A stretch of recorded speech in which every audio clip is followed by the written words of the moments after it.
know we love to hit the road and laugh, but something told me that it wouldn't last. Had to switch up, look at things different, see the bigger.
Distant voice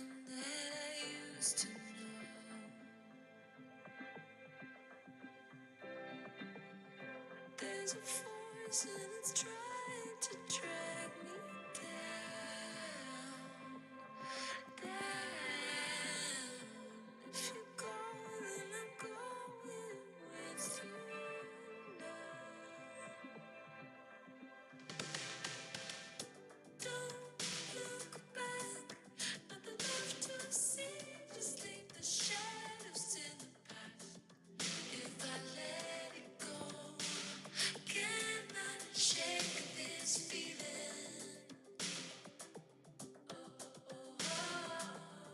Just like that. Tomorrow's one day that I'm never getting back. I can feel you though. Wake me from this dreaming. Flip the switch, you're keeping me in the dark.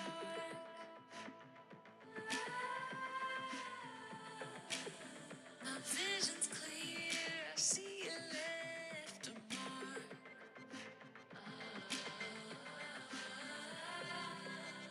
I'm a force and I won't let you drag me down, down.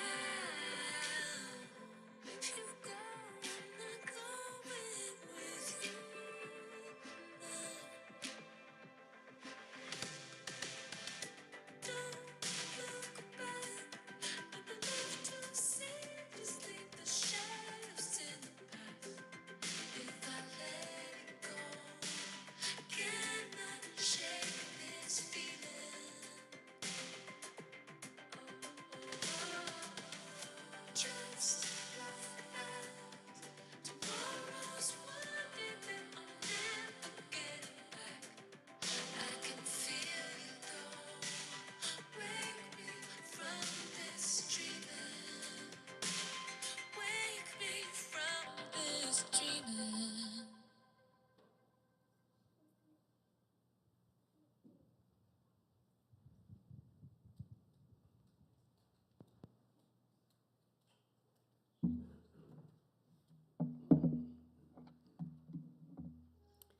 Hello, my name is Gretchen Wilkerson. I'm one of Ian's cousins.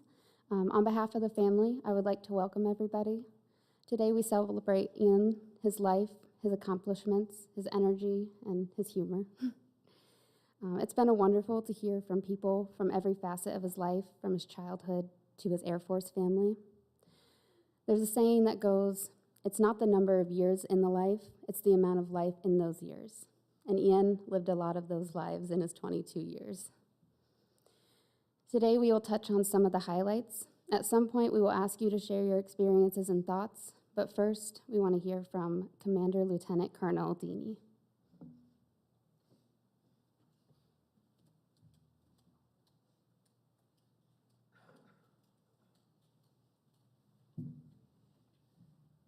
Good morning, ladies and gentlemen. My name's Lieutenant Colonel Krista Deeney, and I'm the commander of the 87th Logistics Readiness Squadron at Joint Base McGuire-Dix-Lakehurst, where Ian was recently assigned, and I was his commanding officer. First, I'd like to thank Ian's parents, Mr. and Mrs. Burkhiser, for the opportunity to speak today and honor Ian's military service. I'd also like to thank Master Sergeant McElhaney, Senior Airman Stacy, Master Sergeant Forkham, and the rest of the 87th Logistics Readiness Squadron family for being here in support of Ian today. To the rest of Ian's extended family and Air Force family and military family, thank you for your support and the support you provided Ian leading up to and during his service. Those of us who serve in the military owe a great deal of our personal success to the people around us that inspired and motivated us to serve. And I'm sure Ian was better for your support and encouragement. In the 3 years, 1 month, and 4 days Senior Airman Burkhiser served, his service, accomplishments, and influence were as unique as he was. Upon graduating from tech school, he was assigned to Joint Base McGuire-Dix-Lakehurst, which has the unique honor of being the only tri-service joint base in the Department of Defense, and Air Mobility's second largest fuel operation. He also supported the maintenance of 24 refueling vehicles, which powered the first successful mission for the Air Force's newest aerial refueling tanker, the KC-46 Pegasus. During his time at JBMDL, Airman Burkhiser also provided refueling support for the diesel-powered equipment, which sustained the temporary lodging for 13,000 Afghan evacuees during Operation Allies Welcome, and led to his unit earning the Air Mobility Command Non-Flying Unit of the Year award for 2021. After his initial accomplishments at JBMDL, it didn't take long for Airman Burkhiser to be offered a unique opportunity to travel to another continent, supporting our nation's combat forces in the Middle East. Filling a force protection role at Al Dhafra Air Base, he was charged with upholding base security by monitoring 1,400 workers per week, allowing the completion of a $35 million civil engineering plan, which enhanced the quality of life for 3,000 deployed service members. His actions also enabled the construction of 4 Patriot surface-to-air missile sites, ensuring the sustainment of Central Command's air defense systems and the success of Operations Freedom Sentinel, Inherent Resolve, and Resolute Support. Not long after his return from this deployment, he was hand-selected for an opportunity to serve in the Joint Base McGuire-Dix-Lakehurst Honor Guard, where he performed military funeral honors for fallen service members across 5 states. The region in which he served is also unique in that it is the second busiest in the country, and Airman Burkhiser's team supported 490 Honor Guard details during his tour of duty. This service is a unique honor for which few airmen ever get the chance to participate, and the fact that he personally presented a flag to a fallen service member's family was likely an impactful experience that informed his future decisions for his service. Upon returning to the 87th Logistics Readiness Squadron, he put service before self when he volunteered to go on yet another deployment to the Middle East, this time projecting combat power to deter our adversaries in the region. At Al Udeid Air Base, Senior Airman Burkhiser helped fuel CENTCOM's, Central Command's, largest aerial port operation, serving 48 C-17 Globemaster III aircraft and pumping 216,000 gallons of jet fuel, enabling the rapid movement of 12,000 pounds of cargo and the evacuation of 11 personnel directly supporting Operations Inherent Resolve, Enduring Sentinel, and Spartan Shield. He returned at the end of this past May to his friends and family who were happy to have him home. In 3 years, 1 month, and 4 days, Senior Airman Burkhiser accomplished more than most airmen who served twice that long. In the military, we love to quantify the impact airmen have to the mission. So here's what I know was uniquely influenced by Ian. His area of influence extends across multiple continents, 6 named operations, during which he ensured 1.5 million gallons of jet fuel were delivered in support of 226 aircraft. He was also named Pumper of the Month and was indoctrinated into the Million Gallon Club. Furthermore, Senior Airman Burkhiser influenced 22 families for whom he performed military funeral honors, and several honor guardsmen with whom he served. And after completing 2 deployments to the Middle East, the number of other airmen and joint service members he influenced is difficult to quantify. And based on the stories I've heard, it will be equally difficult for those who met him to forget him. I'm told he had a way of making every situation better, no matter how bad it got.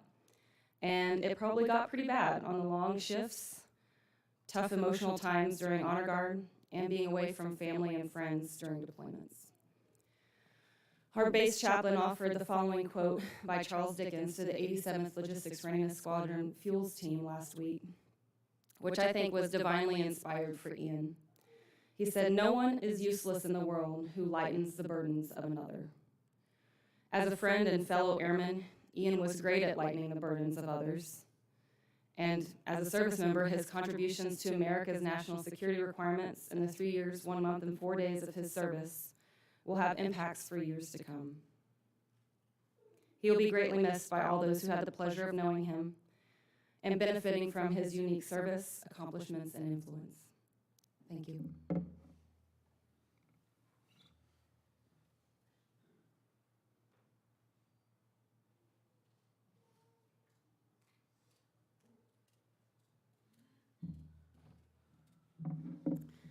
And now we would like to hear from Senior Airman Doucette.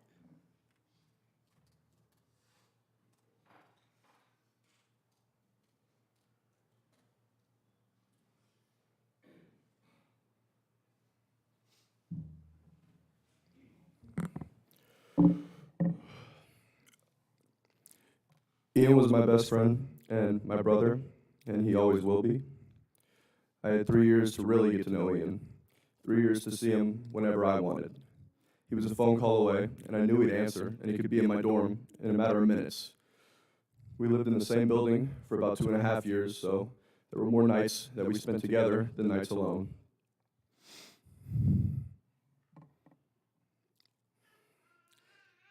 Ian was the funniest, goofiest, most reliable person I've ever had the honor of knowing. Anytime we were together, it was a good time, a memorable time with only laughs and smiles. He spent his entire career in the USAF, making the most of every situation and always making others laugh. To everyone here who had the chance to get to know Ian before he enlisted, I envy you. And to everyone who spent time missing Ian while he was with us in New Jersey, please just know he was having the time of his life. Jason and Heather, thank you both for raising such an exemplary son. And thank you both for treating us like family the whole time we've been here. It means the world to us. Thank y'all.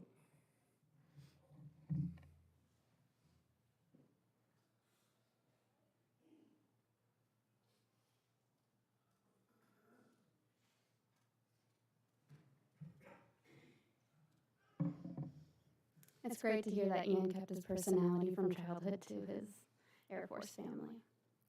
And now we would like to hear from Ian's parents, Heather and Jason.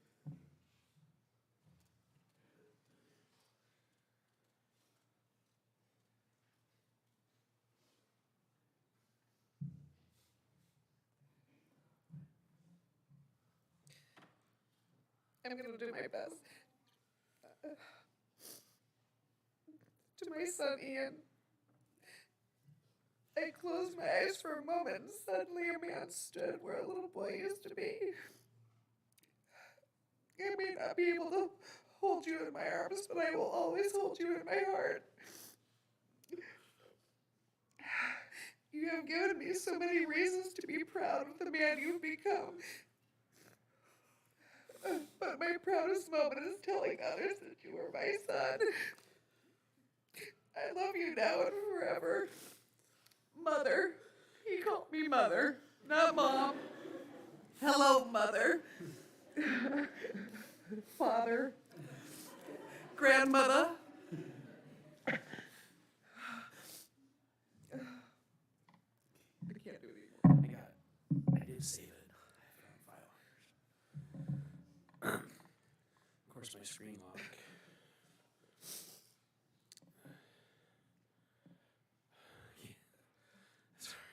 Krista, what's his code? I know. So,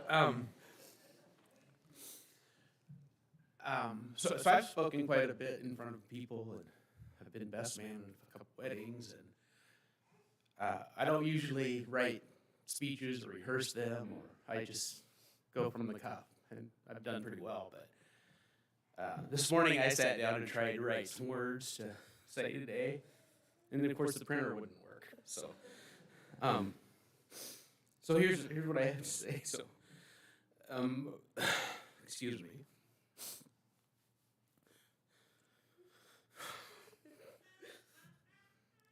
From the moment that I knew we had a child on the way, something changed in me.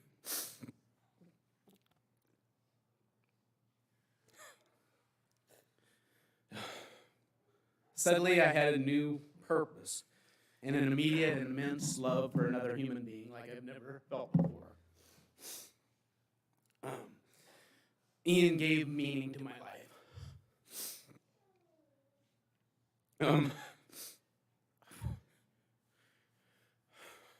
Ian truly was the sparkle in my eye and the spring in my step. And he will forever remain my pride and joy.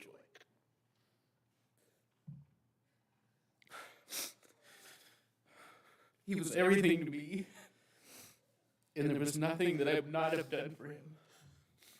And I think everybody that knows me and knew Ian, like there was nothing that I wouldn't ever do for him.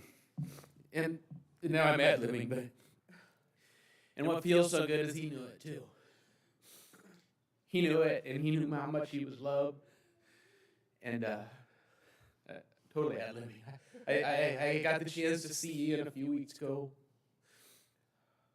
for a few days, and I met Ryan, and he was as happy as I've ever seen him in his life. He was living life. He was happy. It was great to see. So now I'll try and go back on my years. Separate but always together. Heather and I raised an amazing, wonderful, funny, goofy, loving, and committed young man who has clearly touched more lives than we ever could have imagined. So today I have to say goodbye forever to his physical being. And there's just simply no words. I'm so thankful. I'm so thankful for the love and support of everybody here today. Everybody here that was here last night. And I do see this, that Ian's spirit does and will continue to live on. I've lost my only child. My family has grown significantly. All his brothers and sisters in the Air Force, in the military, and just everybody that loved him. Thank you.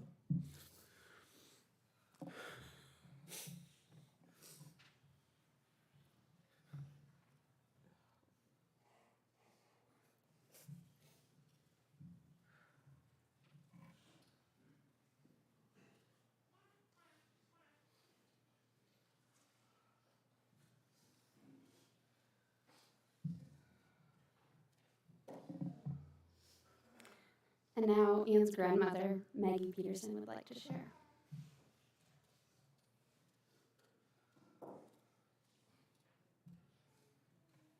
I guess I'm the only one going old school.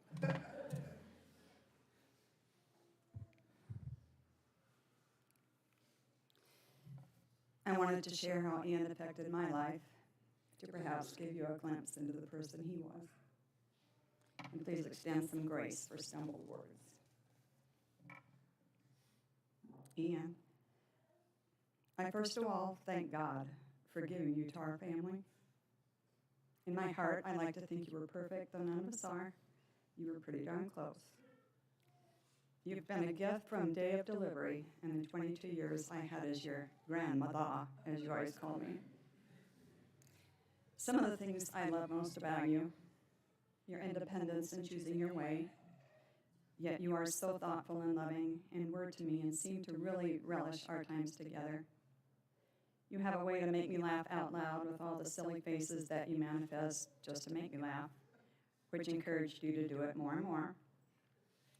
You have a serious side also, and I love the times we talked about so many subjects. We would talk about spirituality as you were finding your way through life's ups and downs. You were open to ideas and respected my opinions about life, change, goals, and dreams, and you never put a period on our discussions.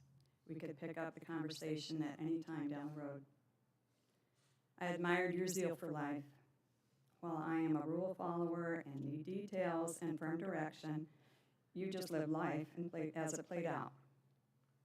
You have so many attributes that I wish I had, and the main one is living in the moment and fully appreciating what it offered and what you could offer it, and not focusing on negatives. You introduced me to sushi, something I never thought I would try. But you took me to Blue and told me to trust you, and I did. You ordered for me, and I loved it all. And from then on, sushi was our go-to when we were together. I love how we had such a relaxing relationship. We could talk a lot or say very little. Silences never made us uncomfortable. We simply enjoyed our time together. There was never enough of that time for me. I loved watching you in your sports, wrestling, soccer, etc. I was one of your biggest fans. When you joined the military, I was so proud. Just another example of you wanting to make a difference, having an exciting experience. You wanted so much to excel, and your work ethic was amazing. There were some days that were a bit intense in military life, like long work hours and few, if any, days off. But as you once told me, and I'm quoting here, what's life without a little bit of suck? Followed by your typical ha-ha. You made friends easily and had such a giving heart. You are one of those people who simply attracted others because of the person you are.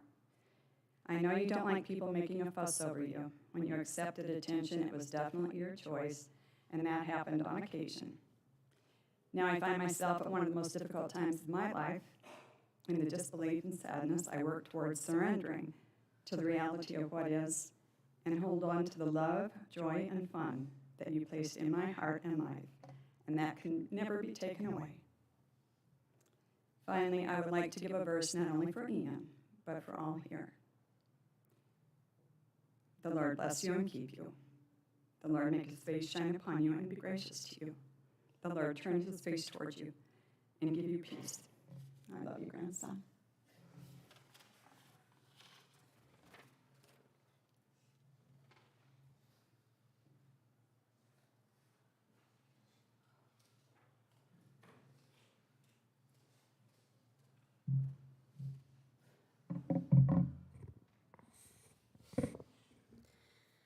The family would now like to invite others to share memories and celebrate Ian's life and legacy.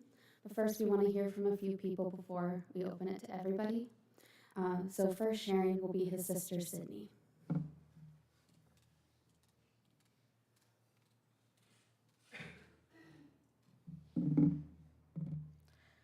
Hi, for those that don't know, I'm Sydnee, Ian's little obnoxious sister. Ian was always goofy, and anyone that knew him could second that. I'm going to tell a story that my big, strong, independent brother was, well, being a sissy. For a little background, Ian just got done using the bathroom in the basement and flushed the toilet and was washing his hands. All of a sudden, I heard yelling. When I opened the basement door, there was my brother yelling and hopping foot to foot in circles. While I was standing at the door, he yelled, "Ah, my socks are getting wet, help." And I started laughing so hard. He started getting mad at me. Because I was laughing at him. He was too busy hopping around and screaming to take a few steps and walk and turn off the water to stop it from overflowing more.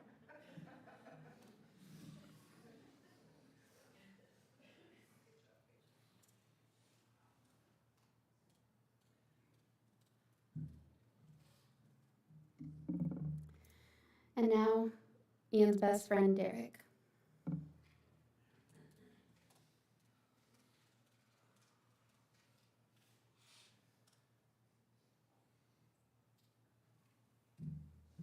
I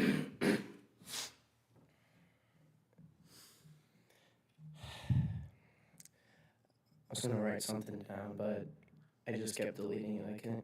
I can't fit it all in one speech. But I'll never forget the day I met Ian. Forever changed my life. He wasn't my brother. He wasn't my best friend. He was my husband.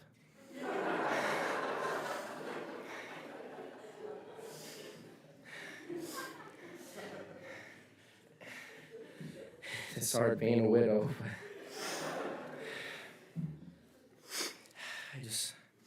I pretty much lived at his dad's house. I was there more than my own house. His dad was always a second father to me. He took me on my first plane ride. First time I saw the ocean, and I'm in the Navy. I'm glad I was able to. I told him I'd go AWOL if I didn't get to go home. Ian, I love you so much, and I'm sorry we didn't get to continue those days that we used to do. We used to do every day. We were always, whenever we were bored, we just came over, and we were bored together. Like, let's just be bored together. I love him, and I'm blessed. I'm blessed to have been his best friend. It's the best gift that God ever gave me. Thank you.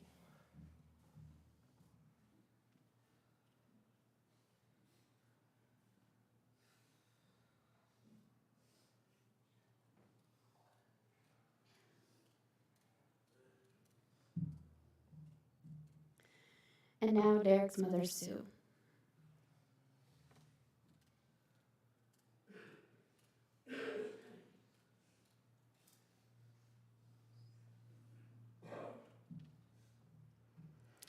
Get my readers on here. Well, I just want to say what a great friend Ian has been to our whole family, and it all started out when we first met, or Derek first met Ian, and all my kids are close in age, and they're all friends together, but there was Trent had Ian McCauley, and Derek had Ian Burkhiser, and everybody had an Ethan or an Ian, and Ron and I'd be so confused, like, whose house are you at, where? And finally, Derek goes, Mom, if it helps you any, we call him Big Ian and Little Ian, okay? And so Ron and I are like, oh, thank God, we can finally tell these Ians apart.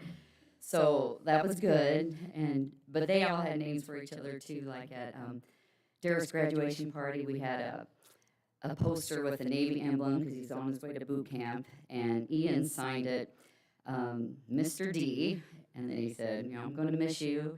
Have a great time in boot camp, and then he signed it Ian, a.k.a. Mr. B. And that's all when they'd see each other, they'd yell out, hey, Mr. D, Mr. B. And it was just their thing. And it was neat that that's on that poster that Derek has. And then Derek graduated from boot camp. Coolest thing, Ian, Jason, and Chris, they came out for his graduation. And they couldn't be at the ceremony because, they're pretty strict on how many could come. But they stayed in the hotel and watched it streaming. And that was just the neatest thing. That was the biggest thing in Derek's life, all of our lives back then, and you guys all got to be a part of it. That just shows how close they were. I mean, closer than family, And for me, when we were at Ian's going away party when he went to the military, I pulled him aside at the end, and I had a gift for him, and it was a St. Michael the Archangel medal on a necklace. And I told him, I said, first line of that prayer is, St. Michael the Archangel, defend us in battle. I said, there's a lot of battles out there, honey. And I said, not just the military, but in life. And I just want you to know that we're here for you, and, you're not alone, and you can do anything. And I told him that it was a really cool military bond because I got my two boys, Trent's in the Coast Guard, Derek's in the Navy, and on the back of the St. Michael emblem, or medal, is the back, and has the emblem of the military that they were serving. And so when I go to the store, I get the Navy, Coast Guard, and Air Force for my three military boys. And all three of the boys have lost their necklaces or chains busted in the ocean, and Ian's had broke, and he said to Derek, he goes, hey, Derek, do you think your mom would get me another one? And I was like, hell yes. And I think he had lost his other one, and I was just going to get him another one too, because he's part of my boys. He's my military boys. And I'm so proud of him and his service. And something that one of the bikers out there said when I was walking up, he was a Marine, and I thanked him for how cool that was out there with all those bikes and those flags. And I said, thank you for your service. And he goes, well, you tell everybody in there that they're worth it. That's why I do it. So I just wanted to pass that on from him. Ian and Serena, gosh, Ian was like the gentler brother maybe for Serena. I mean, he had her back all the time when she'd be like the only little sister around and all the boys were together on leave. He would do anything for her. All of his friends would. And then Ian and my son Trent, who can't be here today, and I know it's killing him. So Ian was in McGuire, right? And Trent was in Cape May, New Jersey. And when I asked Trent, is there something you want me to say about Ian today? He just said, well, Ian helped me through one of my toughest times in life, because Trent had just finished boot camp. Oh, no, he was in there a while. Ian just finished boot camp. But Ian and his friend Jared would come up to Cape May whenever they'd have a long weekend or 4th of July weekend, and they'd come and hang out at Cape May at the base and on the beach, and then Trent would go up and see them at McGuire, and he just made all the difference in the world for Trent, so I'm really grateful for Ian. And Derek was in Japan the whole time, and I'm sure he hated that he couldn't be a part of that because whenever they were all together, they just made it all great. So every time they spent leave together, then there's Ian and Derek. Yeah.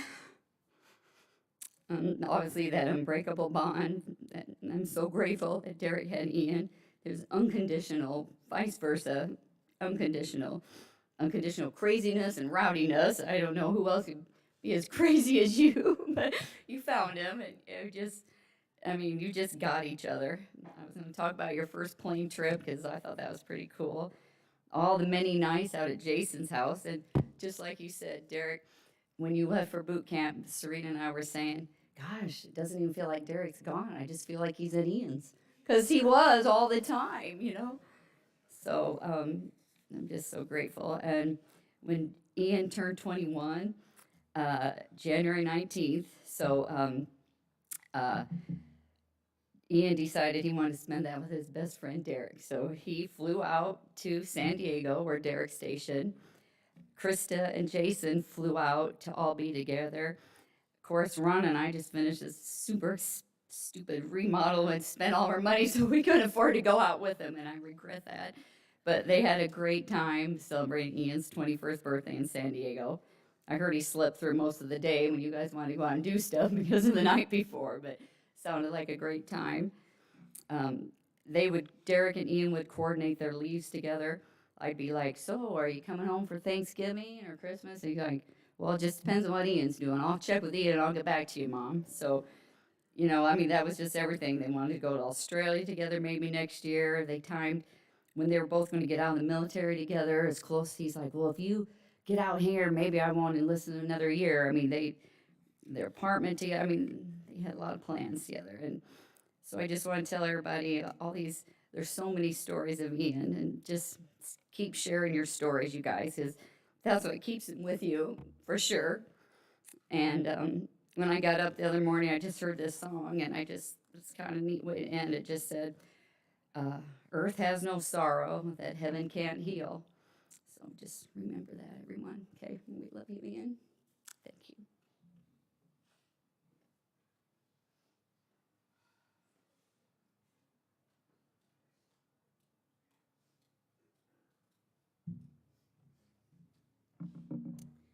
We would now like to open the floor to anybody that would like to share. I would like to say just a few stories. If anybody doesn't know, in 2011, we lost our other cousin, Bryant Leisure. And it was very hard. And Ian was about 9 or 10 years old. And we were over at Tom and Barb Burkhiser's house with family.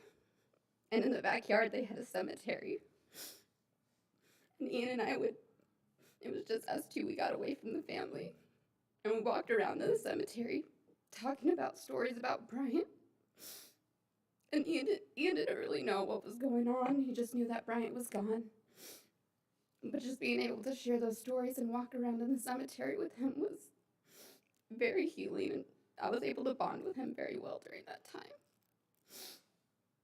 But over the years, I don't know if Caitlin and Nick know this about their wedding, but we had a lot of fun. And towards the end of the night, we were walking back to the hotel. And I know I've said the story a bunch of times, but it's just so funny. But we were walking back to the hotel, and Ian saw this puddle that he thought he could jump over. Well, the puddle was not a puddle. It was about 3 feet deep. And and he missed it, or he hit it and went straight into that puddle. And it was very smelly, and he got up and just kept going on. But Ian was humble and humorous and caring, and it's just going to be very hard to see that we have to go through life without him now. Anybody else would like to share? It's okay if you don't have to. It's always good to share maybe when it's a smaller time. But I'll give it a couple seconds to see if somebody decides.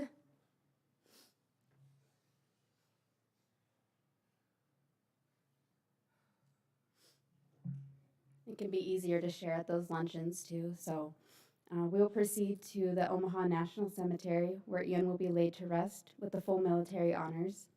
And afterwards, you are welcome to return here for a luncheon. Thank you.